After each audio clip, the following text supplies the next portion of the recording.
Velveteen Dream. He had it all. He was on the right side of his 20s, a young WWE prospect who was believed to be making it big in the future and was even endorsed by the GOAT, the greatest of all time, John Cena. Today, he seems like someone who's been blacklisted from any major wrestling promotion. How did he go from being labeled as the next big thing to falling off as hard as he did? It's Sportskeeda Wrestling. Let us know what you think and try to keep it civil in the comments. His wrestling journey began in 2014 when he was hardly 19 years old. Patrick Clark came in with a clear look and a desire to make it big. He became one of the competitors on the last season of Tough Enough. To give you a rundown, Tough Enough was WWE's answer to a competition reality TV show, and they initially started on MTV. They created a program where contestants would compete to earn a WWE contract. It's been successful, and some big names have come out of it. Let's just say that Tough Enough hasn't exactly been the best path, though, to complete WWE stardom.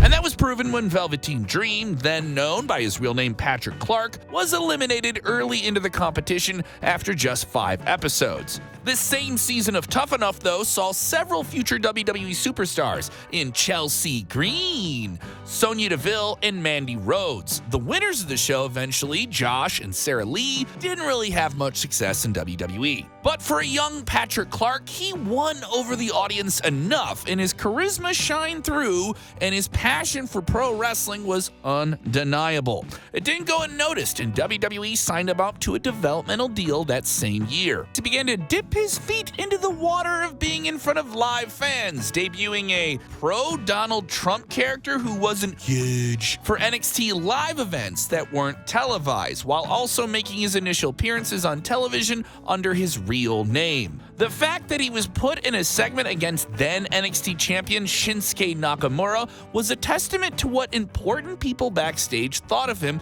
and his potential future, because he wasn't going to get a segment with NXT's hottest star at the time otherwise, even if the involvement was just, him getting beat up. It was during that time that we first got to see early parts of what would become the Velveteen Dream character. A few months into 2017, he finally debuted the Velveteen Dream character, and it resembled the late music icon Prince. It may have been the late 2010s, but WWE fans were ready to party like it's 1999 and embrace the idea of a pro wrestling character inspired by the Purple Rain. The character was an instant hit, unlike the 90s where superstars like Goldust were labeled androgynous. Velveteen Dream came at a perfect time when audiences were receptive to characters that played to that notion of a character who may be representing some elements of society that weren't prominent in professional wrestling. It has always been said that it's better to have a great character rather than just being a good wrestler. But despite the fact that he only had 3 years of experience in the ring, he already proved to be a perfect combination of both. He even had a catchy theme song to stand out, and he was a bit of a throwback act, making audiences cheer for him even when he was the villain in the story. But it was the Say My Name feud with the mysterious and occult leader Aleister Black that really put him on the map. Aleister Black was on an undefeated streak in NXT at the time, and Dream wanted him to say his name and acknowledge him. Yeah, this was before Roman Reigns. It may sound a bit weird of a reason to have a feud, but the chemistry between these two polar opposite characters made it work. Someone who was outlandish and someone who was stone cold serious. And the outlandish one here, Dream, was simply demanding to be respected by someone who clearly didn't respect him. Even after defeating him, Aleister Black said the words, "Enjoy infamy, Velveteen Dream." Enjoy infamy, Velveteen Dream. And he got a huge pop. Man, NXT back then was awesome. The character development was through the roof, and it stood out as something completely different from Raw and SmackDown. And these two characters and the story were a big part of that. Those critical words, that endorsement from Aleister Black, led to Velveteen Dream being a made man on the NXT roster at the young age of just 22. After defeating NXT's version of a journeyman and Cassius Ohno, he participated in a ladder match, a very, very special one that earned 5 stars. Although Adam Cole Bebe won it, Dream was a big part of this incredible match. After defeating EC3 at the Brooklyn TakeOver event later that year, he challenged the most hated man in wrestling at the time, Tommaso Ciampa, and turned babyface in the process for the first time in his career. For those of you who are unfamiliar with Ciampa's NXT run, tune up. Go watch these on Peacock WWE Network. There was a time when he was so hated that he didn't even need entrance music. He just walked out and got booed. It was incredible. Dream didn't win the title from Ciampa, but his face turn was a big test to prove that he had versatility and could play both sides of the coin. One of the most important things for a wrestler to have a lengthy and dynamic career in televised pro wrestling. It was around this time that John Cena appeared at the MegaCon event in Orlando and was asked about who he would choose to face between Adam Cole, Ricochet, and Velveteen Dream. His answer would surprise quite a few people. My answer is going to upset some people, but I'd rather face Velveteen Dream. You know, in the Star Wars movie, the old Jedi can look at the young rookie, young Jedi, and be like, I think that's the one. I get that weird, odd medical feeling about Velveteen Dream.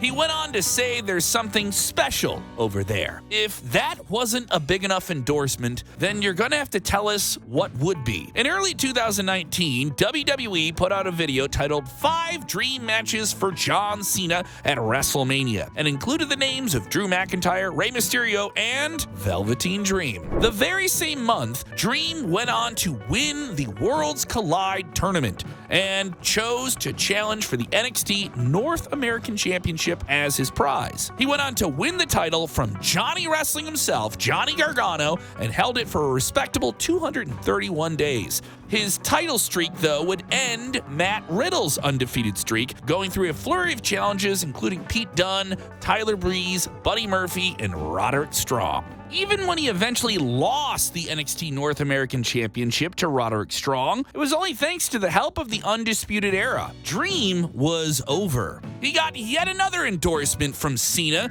during his feud with Bray Wyatt in early 2020, when Cena said that Wyatt, in his opinion, wasn't the future, but the future was superstars like Rhea Ripley, Drew McIntyre, Tommaso Ciampa, Matt Riddle, and, you guessed it, Velveteen Dream. Unfortunately, things wouldn't only go downhill from there. It felt like it was a never-ending roller coaster of problems. In April 2020, the first allegations emerged online about Velveteen Dream being accused of having an inappropriate interaction with a 17-year-old boy. This included screenshots and audio recordings published to social media. There were allegedly more people accusing him of inappropriate behavior as well, and of course, he was quick to deny these allegations. But only 2 months later, more allegations surfaced online. This time, he allegedly had some interaction with someone underage, and it involved explicit photos. At the same time, the wrestling culture, beyond just WWE, but across the board, was involved in the speaking out movement against grooming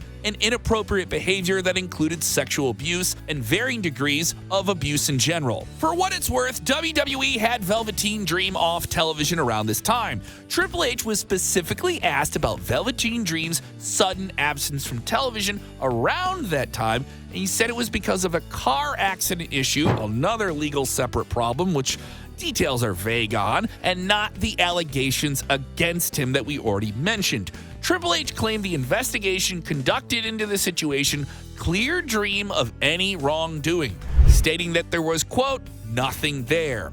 But there was a sentiment there that Dream's own colleagues had turned on him. One such proof of this was when Rhea Ripley liked a tweet showing a fan in the Thunderdome, yes, the at-home let's put fans on a screen and wrestle in front of the screens, no fans era. Yeah, one of those fans had a sign up that said, Fire Velveteen Dream. and she liked that tweet. This was viewed as a direct reflection of how people within WWE looked at Dream backstage. A later example of that would seemingly confirm this, but more on that later. When Dream got back on NXT television in late 2020, he was still given a bit of a push, but not as much as before. By turning into a villain to capitalize on the turning sentiment towards him, he got a big win over one of NXT's greatest ever stars in Finn Balor to qualify for a North American Championship match. Although he never won the title again, he still had major matches against stars like Kushida and then Adam Cole. But that would prove to be the end for him in NXT,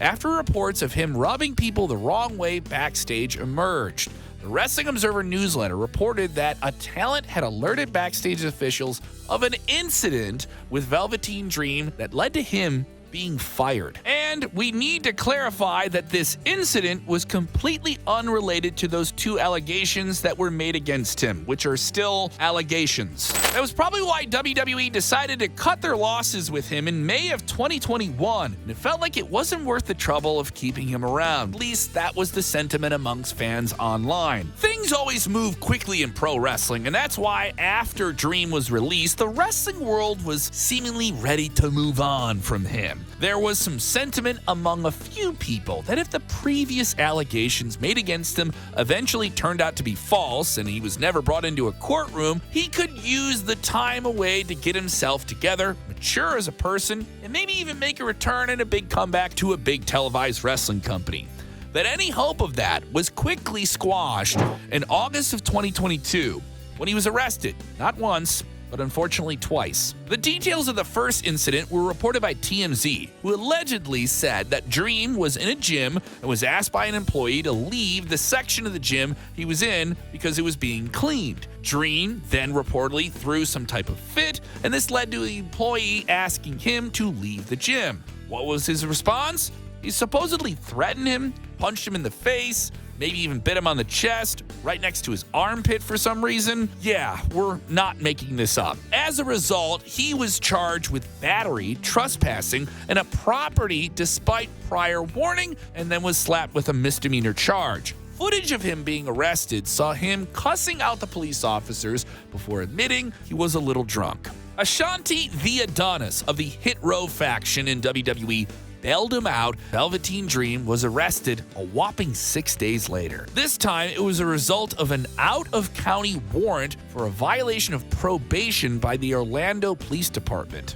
This was unrelated to a previous drug possession case slapped against him. It should be noted that in this case, he was cleared of charges after spending some time in jail. After the previous case was thrown out after the gym employee stated that he had no intention to pursue further legal action, the real nail in the coffin came from another former WWE superstar, EC3, who made a huge allegation against Velveteen Dream. On Sportskeeda's Wrestling Outlaws show, EC3 confirmed the locker room sentiment against Velveteen Dream, saying things were, quote, a bit off.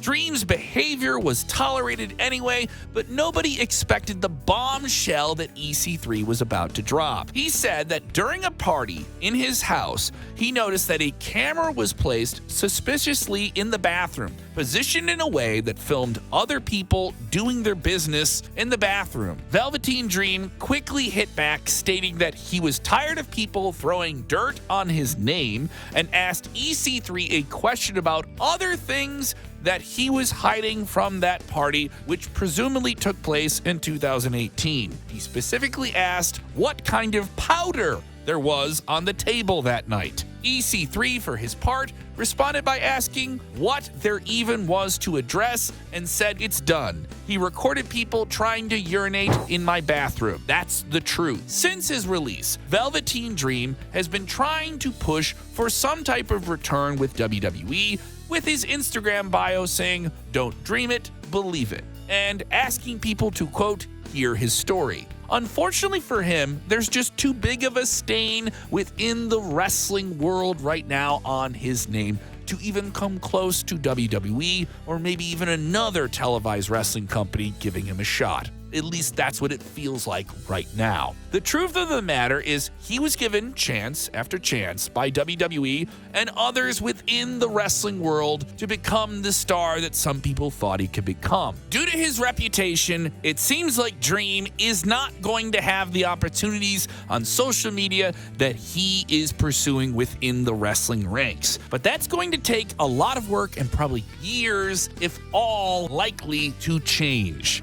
One of the big red flags is the fact that a grand total of 0 old colleagues in WWE have gone to bat or have shown any type of support for him during his unfortunate downfall. And let's be clear, we're not rooting for his downfall either. When you don't have a single person who wants to say anything good about you, there's something else going on here. And it has less to do with wrestling and us wanting someone else to not be successful. No, it has something to do with someone's health and well-being. Ultimately, the story of Velveteen Dream's downfall is unfortunate. It's sad and avoidable. And how much potential he actually had is something we keep going back to. The thought of him being in the ring with John Cena is something I think about now as I speak to you. He could have been that guy. He had that otherworldly charisma. But yeah, if you're looking for similar other sad stories, we've done one as well about the recent trials and tribulations of one Matt Riddle. Thank you for watching.